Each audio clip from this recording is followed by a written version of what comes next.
Hi everyone, this is Joanne. So, gagawa tayo ng macaroni salad. So, ito na yung ang aking nireading macaroni elbows. Yan. Niluto ko siya al dente lang for 7 minutes. Gagawa tayo ng dressing. So, meron akong sour cream. About 1 cup. Right? 1 cup lang.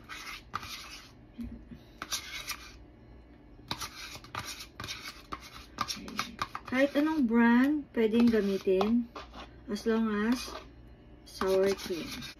Meron ako dito na mga 3/4 cup of mayonnaise. Ang gamit ko dito is Lady's Choice. So, kahit anong gusto yung brand, tapos ilalagay natin yung ating 3 tablespoon of Dijon mustard. Okay. Ayan. So, imimix natin. Tapos, may vinegar tayo. Tsaka, hindi madaling masira pag mayroong vinegar.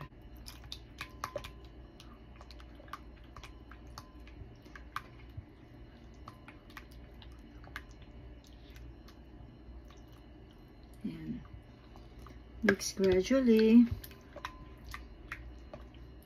Tapos maglalagay tayo ng about 1 teaspoon of ground pepper. Yan. Ground pepper.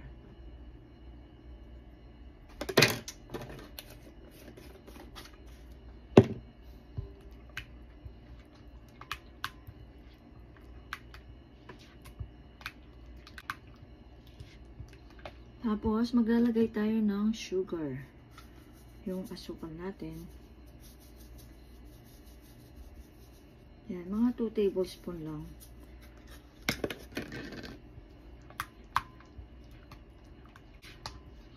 Tapos, konting asin. Yung palang ano. Konting asin muna. Mga half teaspoon. Pero, hindi ko lahat ilalagay muna. Tingnan natin kasi pag umalat to, tangan yan. Pag umalat kasi hindi mo na siya mariresolve. Hindi mo na ma-fix. Diba? Yan.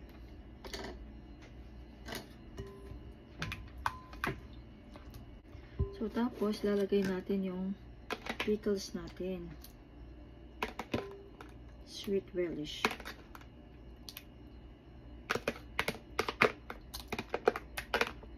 And sweet relish. Yan. Ganyan lang. Halo-haloin lang.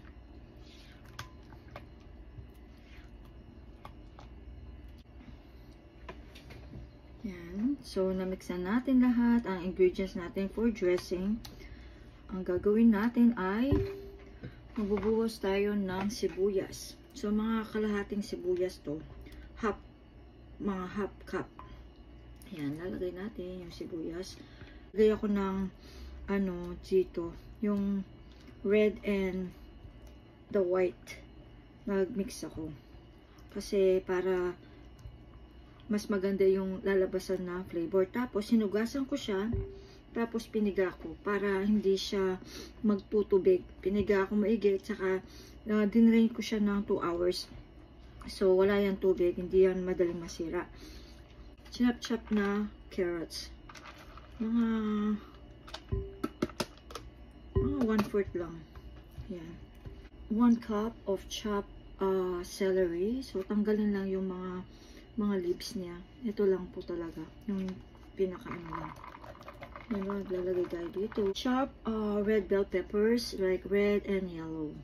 So, para mas colorful ang ating salad. So, yan.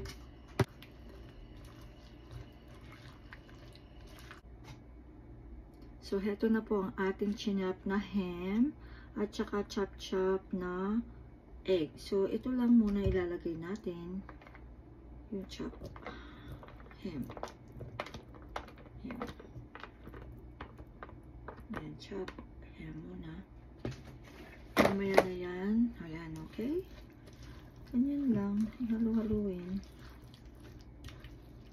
Tapos maglalagay tayo ng parsley. Yung fresh parsley ba?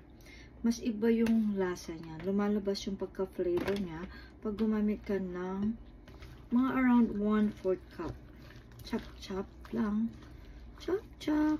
Tapos ilalagay natin na yung mamaya na yung egg. Ilalagay tayo ng ganito. Ayan. So, tingnan natin. Yan. Para makot lahat yan. Yung macaroni elbow natin. Kaya kasi nag-crave ako eh. Ang gusto kong macaroni. Yan. Yan.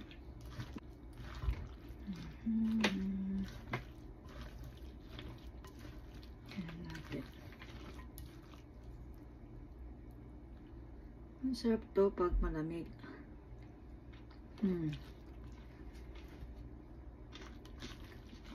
Ang sarap. Oh my God. Ang sarap niya. Gosh, ang sarap. Lagay na natin lahat ang ating ingredients. Ito. Ang sarap talaga ng parsley. Ang gamitin nyo yung isang parsley, hindi ikaw yan. Pero kung ano yung available nyo, pwedeng gamitin. Basta parsley. Tapos maglalagay tayo ng itlog. Lalagay na natin yung itlog natin. Ayan, maglalagay tayo. Imimix lang natin yung ating yan. Yan.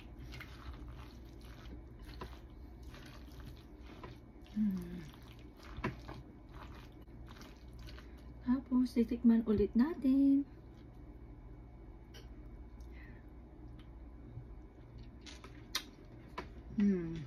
Ang sarap.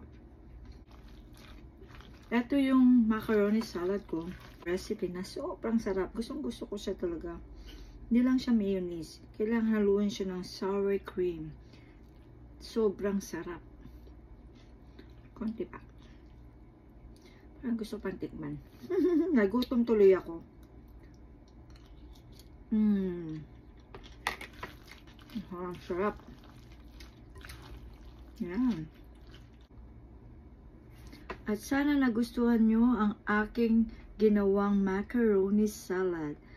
Please like and share po. Thank you so much. God bless. Love you all. Bye.